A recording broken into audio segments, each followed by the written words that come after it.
Hello and welcome to episode 11 of season 3 of the podcast for the recently deceased. I'm Nate Roberts. I'm Randy Godek. Hello, how are you doing, brother? I'm doing well. I'm glad to be here talking about movies.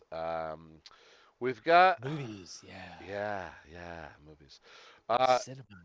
we've got a great back to back here, I think. Back to back. Back to back. Uh, um, we reviewed Winnie the Pooh, Blood and Honey last week or last episode, and hmm um, tonight we are going to talk about Kill Her Goats, written and directed by Steve Walsh, starring Kane Hodder, Ariel Racine, Ellie Gonzalez. That's all they give you there. hmm Audra's graduation gift is her dream house, but it soon becomes a living nightmare when some uninvited guests come to her homecoming party who aren't very subtle about the fact they don't approve of the home's new owner. Okay. Okay. If you say so. Sure. That's the plot. Sure. Yeah, I guess it is. Okay. All right. Killer Goats is a lot like a movie that you would find at like 1 a.m. on Cinemax that like has such a paper thin plot and is just like you know what's softcore porn model actresses Yeah. um and literally no shame. Like the Zero. the film has Zero zero shame. inhibition, zero shame. Yes, Absolutely. every Agree. character. Yeah, it is. I beg the question, why don't you just make pornography? Like, why even take the effort to make a softcore horror film when you could just actually make porn? Especially if you got the money, right? It seems like you do. You've done this before with the movie Muck, um, which wasn't very I feel much. like I feel like actual sex workers would probably cost more though. Oh, maybe. Yeah, maybe it's more money to produce an indie porno than Right. a B movie. Well, I mean, he spent the money on Kane Hodder to sell the Blu-ray because that's the only reason people bought this movie, right? Of course. The Yes. the the trailer came out. It Well, would and here's the other thing. But let's note, this if we can quickly edit this, this will be coming out before anyone gets a chance to see it. This film doesn't truthfully really drop, I believe, until April April 20th, 28th. right? April 20th. And because you happen to see it and you wanted to order because of Kane Hodder, because of the cool DVD art, you're Yep. like, this could be awesome. Let's just do it. You Yeah. did it up. You ordered it. They released it before the actual release date. Yeah. Right. So I have the Blu-ray because I saw the special edition Blu-ray steel box, blah blah blah, has a handwritten note from Steve Walsh in it. Um, Kane Hodder, $30, whatever, I got the Blu-ray. I'll watch it again one day to Yeah. be When like, when Pitt wants to do a movie and you're like, yeah, yeah, sure, we can watch it again. And he's just we're hanging around late and just drinking. Like, sure, we'll put it on. I would love to watch this again. I would love to watch this with you. I'd love to, to yeah, get into it because of how it's. This is similar to Blood and Honey, and that you're laughing at how bad it is, right, but this has the benefit of if it is your persuasion to enjoy boobs and ass, you get to have yeah, a bountiful feast of all of those things. yeah. There's a scene where one of the women is in the shower, and the camera just joins her in there for like 90 seconds. And then there's A, a qu- that's the it, dark-haired and then girl. and then They takes go a back. break and then goes back to her for Yeah, more 90 seconds. yeah. Yeah. When the So blonde is taking a shower, the other blonde is coming in and out, talking to her all the time. So they do keep do having to your do overall the. score here. Yeah. I want to break down some of these scenes and relive some of All right, all right, these uh these pitch tents. all right. Um, give a Okay, rundown real quick. all right. Here we go. Kill her goats. A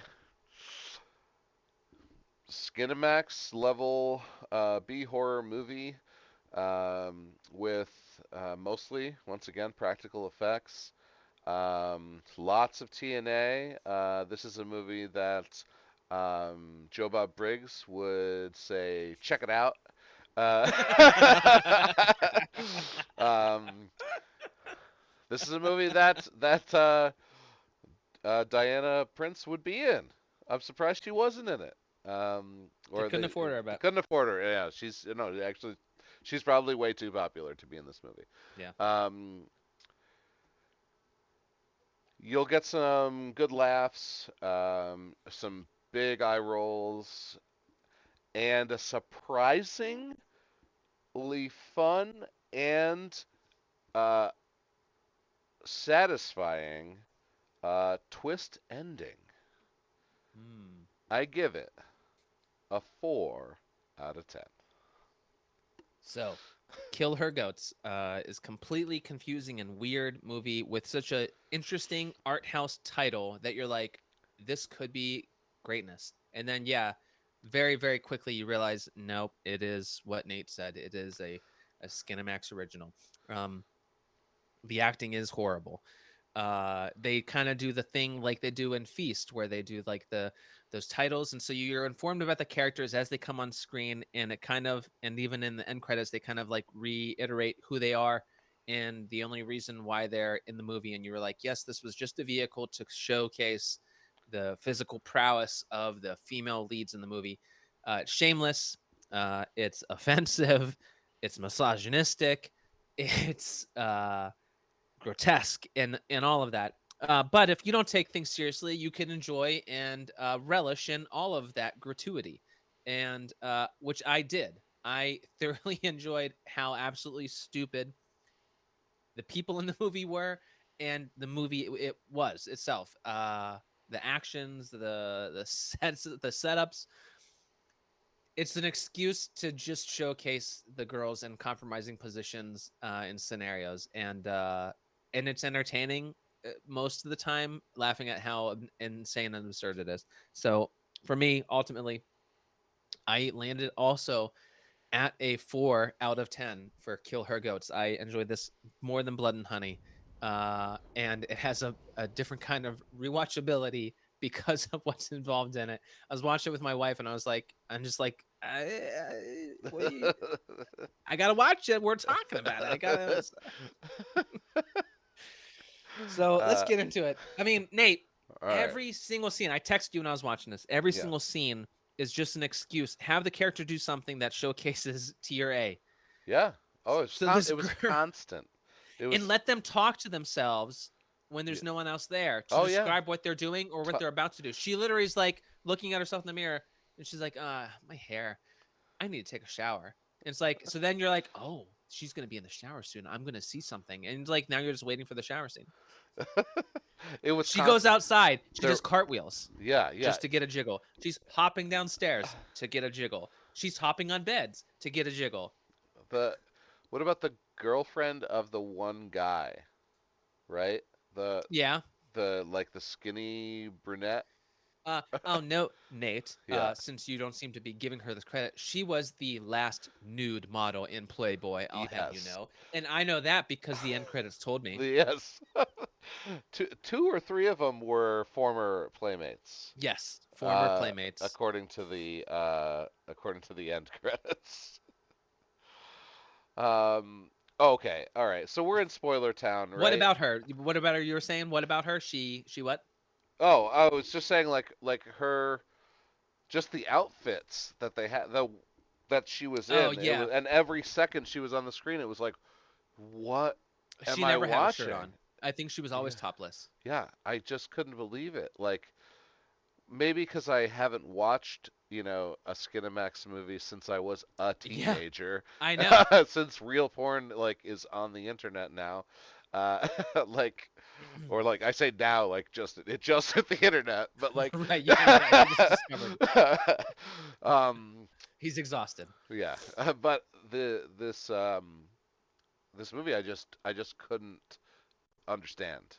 I was like, what is actually happening? Who thought this was a good idea? Who spent the money? Um, It I is, just but it's didn't get so it. funny. Like, I know, yeah, you don't, and you're like, this doesn't make any sense. But then, like, I mean, you get what's happening, and you just realize, like, okay, this is what this is, and now every time that they're doing it, everything that they say or everything that they do is just feeding into a vehicle to showcase the girls and how well endowed they are. Um, so it's just enjoyable because of it, because of how stupid it is. Yeah, I mean, I we laughed a lot. Like I watched this with Anastasia, Dave Pitt, and Davey. Oh my God! Why, Yeah. Davey? Jesus, Dave. Well, Oh, Pitt, you're out of your mind, dude. he's 16. Okay, that's fine, I guess, Yeah. but still, um, I mean, so like we had a good time watching the movie because there were four of yes, us, and you're all kind of and we're laughing and like, laughing and like, yeah, how is making this a jokes. thing? Yeah, lots of Yeah. jokes. Yeah. So let me really quickly, just for anyone else that isn't going to watch it or wants to watch it, just the idea of the story, because we're talking about like what's Yeah. happening. So the idea of the story: this girl gets bestowed this house by her father, but it has like this curse. Apparently, the family that owns this house has like this lifelong curse of fortune and misfortune. They allude to, and then she comes in contact with the house. Her friends are going to come over and give a party for her, but like then they're like, there's a POV, like there's a slasher movie type thing happening where someone's stalking her. You don't really see anything transpire there, except then all of a sudden there's goats that show up and noises at night, and now there's goat men that are hunting her, and there's not just one goat man, there's like a family of goat men, lamia looking dudes that are terrorizing with, um Nate, I don't know if you paid attention, not chainsaws but hedge trimmers, Right. which, what? But using the audio of a chainsaw, but it is just a hedge trimmer, it's just blades going like, so it doesn't really work. Once it starts grabbing something, it's just going to get stuck. Uh, whatever. Um, and so they terrorize, and then it just kind of snowballs where they're dispatching some of the goats, but they're killing some other people, and then eventually goats are being killed, and now there's another chick who's actually the mother of the ex-boyfriend of the girl that does own the house, and now she's Right. vengeful and wants to kill the girl, She and shows the up. Yep. girl gets like an evil streak and Yes. Okay. ends up So wanting to kill her back. all That's right. the twist that you So want to talk that's to. the So, but twist. anyway, so things go crazy, and it resolves, All and right. end of story. And the house is cursed and whatever. So this is the part I really enjoyed in the film is when there's a moment where the main character who you kind of do empathize with, you kind of are on her side through the whole thing, or at least I was. It's through her eyes, but like Yeah. Well, but she. like you have to, well, whatever. You don't have to. I try to No, I connect. get what you're I saying. try to connect with She's the movie, the so yes, I'm with her. I'm on her side. Like I even yeah, don't she's the like her. I protagonist. don't even like how she got railroaded by her friends. You know what I mean? Like I'm actually giving this movie a real shot, even though I definitely shouldn't be.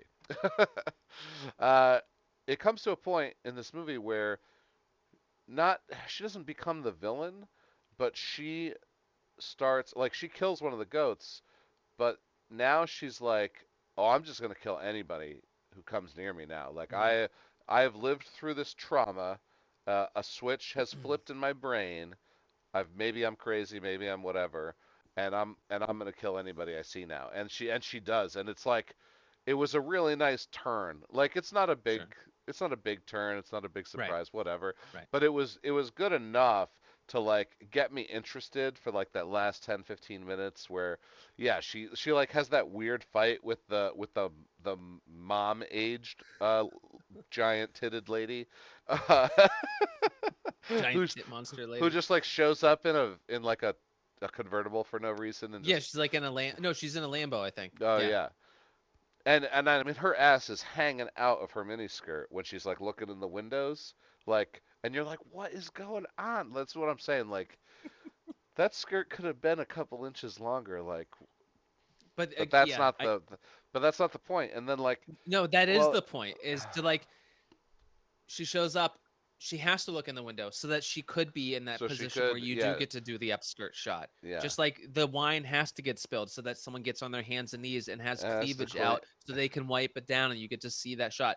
yeah, Every single decision of action that they do, of course, the axe gets stuck in the tree so that she has to put a leg up and show her leg and her panties and pull it Yeah. back. Yes, every single thing that happens in the movie is just to objectify the women on screen.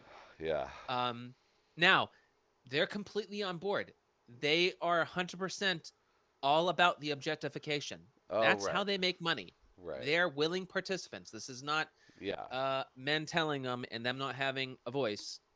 This is what they want. They're completely on board. Watch the end credits and look at them laughing at all of the stuff they're doing and how like raunchy it looks. Yeah. They know. They get it. They're cool with it. there there is a sweet outtake where she's like where she said something like, "Oh, I can't find or get my bag, it's in my keys." She's like, "Oh shit." like they like retake it. Yeah, it looks like they had fun, and it's refreshing to see such careless filmmaking. I Yeah. guess in a way, but it's also kind of fucked up to masquerade as a real movie when you really are just softcore shitty porn. Yeah, yeah. I mean, Dirty Trick, getting Kane Hodder to be in that movie and pre-selling the Blu-rays before anything got out about Hmm. it. Um, Right. you got me. You got my $30. I actually don't mind owning it. Like the cover art is fucking awesome. It's super cool, Yeah, and it is fun. You know, I think that it's, if anything, it's sort of a memorabilia of like a weird moment of movie making history. I don't know how much of this kind of stuff still gets made. It's not necessarily like a trauma type feature, yeah. but It did. it's It did. along those lines. It did feel like one of those '80s slashers, but it didn't.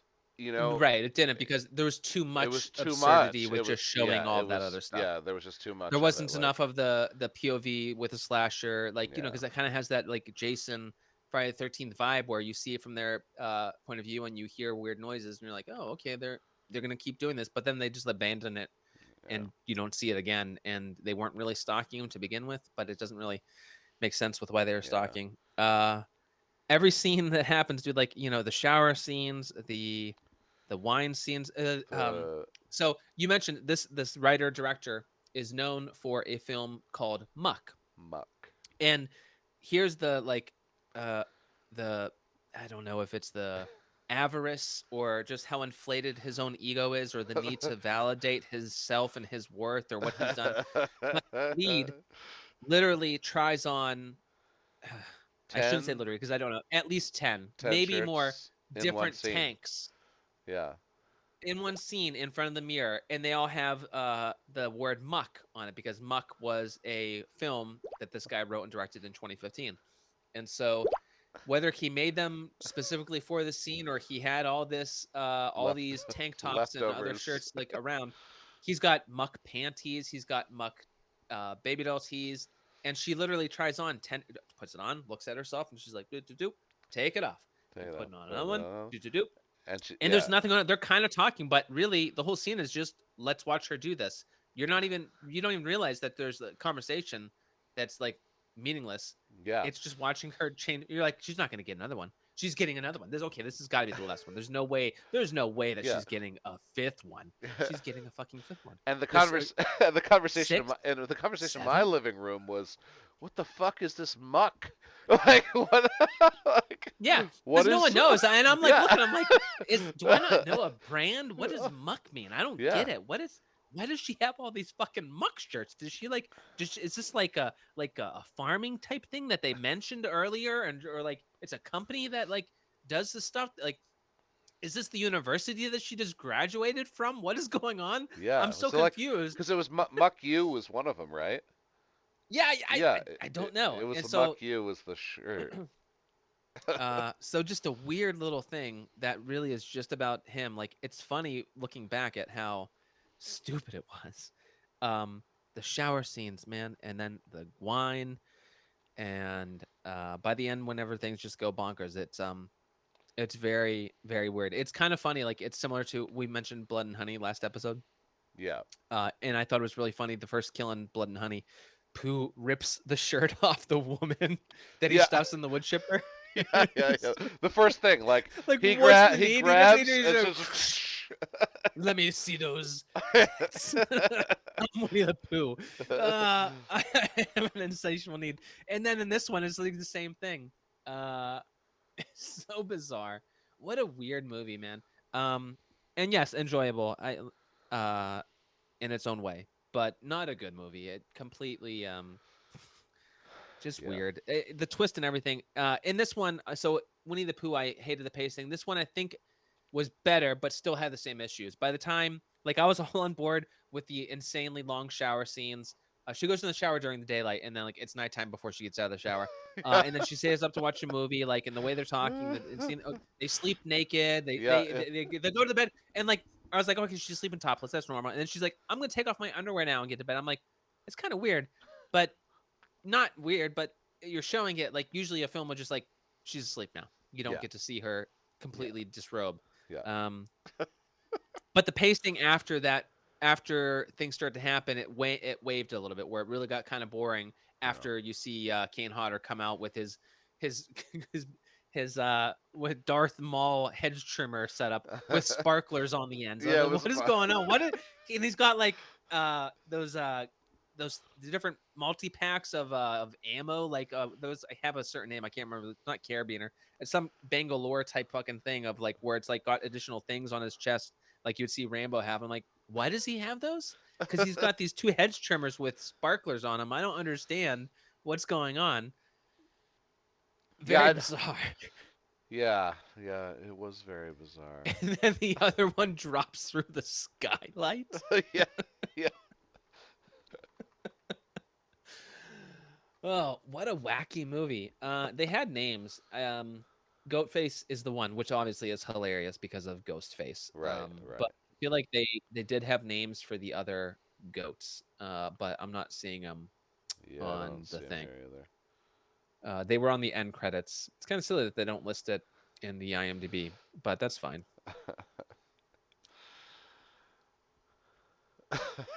Aaron, Aaron didn't quite know you were talking about the goats, and he thought you were maybe talking about the girls' names, and he chimed in with boobs, boobs two, and boobs three. Yeah. Wet boobs, squeezed boobs, like any potential way to view boobs or to include boobs, they did. Like Oh, they they had did. them smashed, they had them tossing, they had them jiggling, they had them wet, they had them dry, they had them smashed together. So there's cleavage. Like any potential way that you could look at a set of boobs, like this movie's like we're doing it. It was the Gremlins 2 pitch, but with boobs. Yeah. Boobs that are just made out of electricity. You're just saying boobs and noun, and I love it. And I love it. It's in the movie. All right, I gave it a 4. I also gave it a 4. And for the podcast, for the recently deceased, I'm Nate Roberts. I'm Rodney Godek. Take care. And we'll see you next time.